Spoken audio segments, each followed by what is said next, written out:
Warhammer model painting is an art, and every day we see more and more ways and styles to paint, some of which are pretty easy and others are, well, not so much.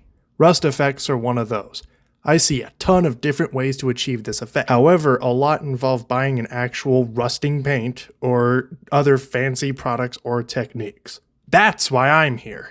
Hey, it's Sparks, and welcome to the study of extremely niche topics and techniques. Today's topic, rust. Really, dude? No, that one. This one. In this video, I will not only show you how to paint it with regular paints that you can buy from your local game store, but the pretty cool science behind it, because in order to create something, you must first understand it. Why does metal rust?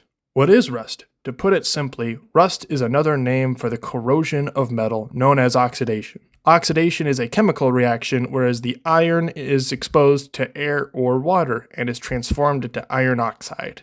Different metals oxidize differently.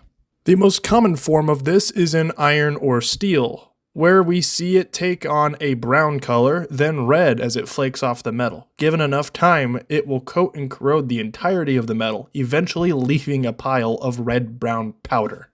Aluminum does not take on any fancy or dirty colors though, but it does get a flaky, powdery white substance when it goes through oxidation. Same with copper, by developing a greenish film over it, then slowly flaking off. Any and all corrosion and oxidation will jeopardize the structural integrity of any metal, also giving you tetanus if you get hurt by it and it gets in your body. Not fun. Enough of the weird science that you may or may not already know, but let's get to painting.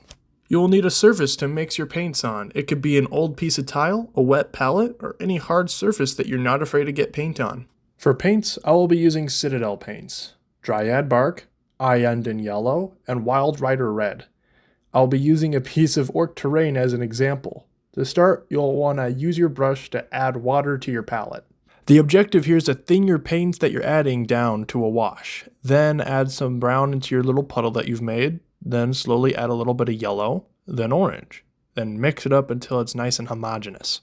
Add a little bit more water if you want it to be more runny, and then there you go. You've successfully made a wash from scratch. Now go ahead and apply it to wherever surface you want. I recommend applying it to anywhere that can catch water and drip it down, adding little by little till you get what you're looking for.